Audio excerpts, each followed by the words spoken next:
This is Robert Little of BlackSportsOnline.com. And on the line with me, I have Courtney Nelson, who's going to be competing in a very unique event, the Red Bull Midnight Run in the Barclays Center after the Nets and Heat game next Friday. So we're going to speak a little bit to Courtney about what's going on with Red Bull, his experiences as a player, both internationally and college and with Red Bull. And we really appreciate him coming on with us today. How you doing, Courtney? I'm doing well. Thank you. Thank you so much. Courtney, you played big time, college basketball at Richmond and Rutgers. After you finished your college experience, I read a little bit where, you said that it didn't quite go the way that you wanted it to. Can you explain exactly kind of what happened and then what happened after, you left college? Where have your basketball talents taken you since then? The collegiate game is, it's a lot more to it than the game of basketball, which I think people don't understand from the outside looking in. So, I dealt with, some on-court issues, coaching issues, off-the-court issues. So, my freshman year was a great year for me. And then, from there, everything else was kind of just a blur. If anybody asks you, I always tell them it's like I played 1 year college basketball. And then, after that, I was fortunate enough to actually meet a great friend somebody who turned out to be a great friend, staying in the summer league in Brooklyn by the name of Rodney Park. I don't know if you're familiar with it. Playing there, and a guy just, randomly came up to me and asked me, what I was doing with myself. And I told him, I just finished school, I just graduated. I was hoping to go and play overseas somewhere. And he asked me, well, would you go play in Dominican Republic? I said, I'll go play anywhere right now. You can throw me anywhere right now, and I'll go play. And he said, how soon could you leave? He said, I have a team that wants to leave in a week. And that's just kind of how it all got started. And then from there, I ended up playing in 5 other countries, and it's just been a blessing. Awesome, man. Now, can you describe your experience of playing, overseas? I'm assuming maybe you had never been on, in those countries, before. How was the transition? How was the basketball different? And, how would you describe your overall experience? The transition was tough. Things you have to get used to as far as, the everyday food, the living, the lifestyle. For me, I was fortunate enough to experience, third world countries, such as Kosovo, Dominican Republic. And a lot of people, when I saw the Dominican Republic, they're like, oh man, it must have been beautiful. But a lot of people never been to the inner city of Dominican Republic where I was. So, it was a great experience. The people were loving and accepting everywhere I went. I mainly traveled the South American circuit other than Kosovo. The overall experience for me, it was just a blessing to really sit down and look at my college career and to really say that I played one full season of collegiate basketball, which was back in 2004, 2005, to then go and play professionally in 2009, 2010. For me, it was just a blessing, and I was very thankful for it. I'm still thankful for it to this day. And so you're playing overseas, and like you said, you've been with the different countries and everything. How did you get involved with the Red Bull Midnight Run here back in the States?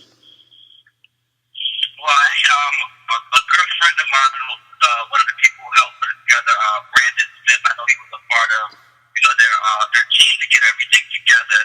And he just really telling me about it. I guess, this was, maybe 2 years ago, I think, when it first started. And unfortunately, the first time they had it, I wasn't able to make it because I was overseas. And I heard a lot of people talking about it, and then I actually, seen the teams and see how things were ran. So this summer, I was just excited to be around and be home for it and compete in it. Because, anything, sponsored by, a company as big as Red Bull, they're going to do everything the right way, and everything's going to come out good. And then, just to be able to play in the Barclays Center, that's another gift in itself.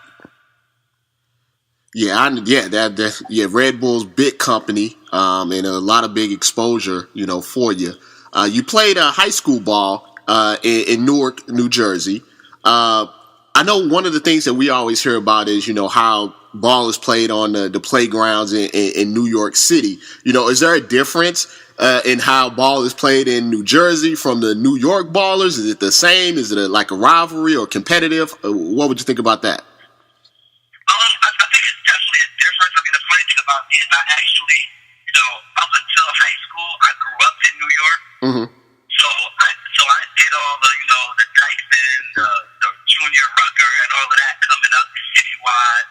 And I never really did, honestly, New Jersey basketball, it's a lot different as far as the summertime.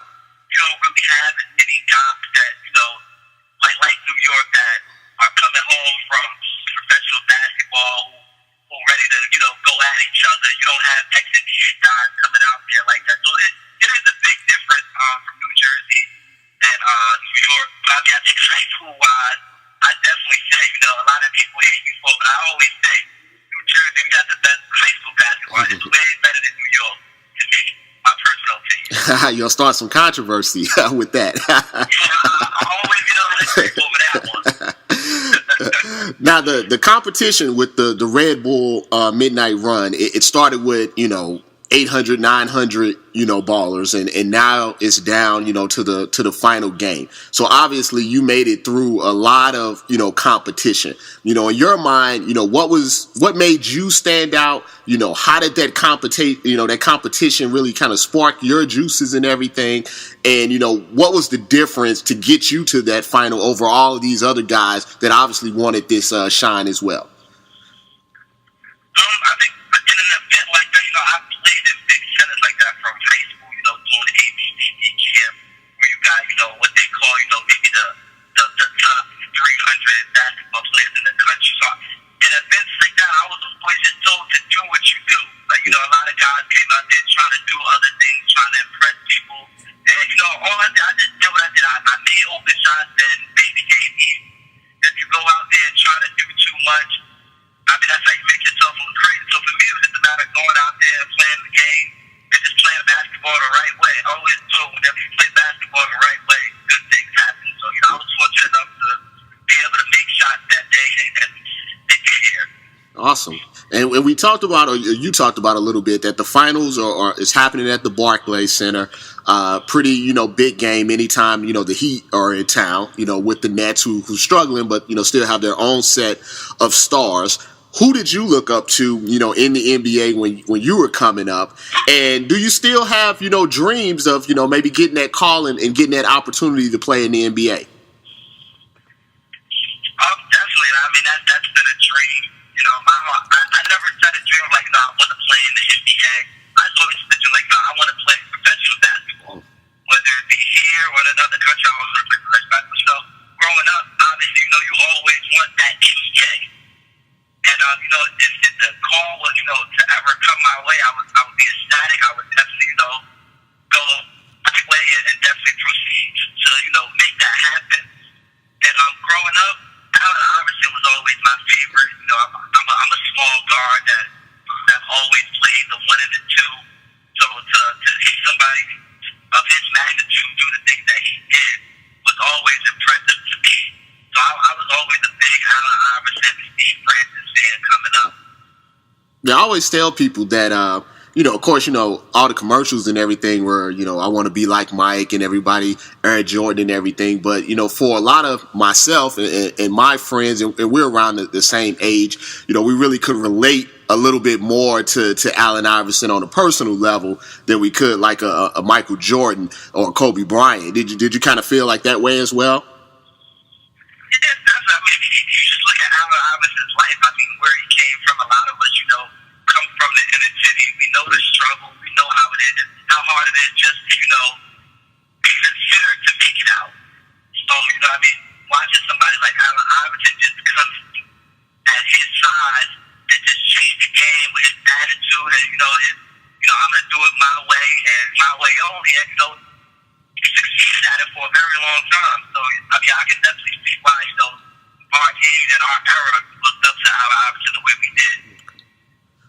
So last question for you.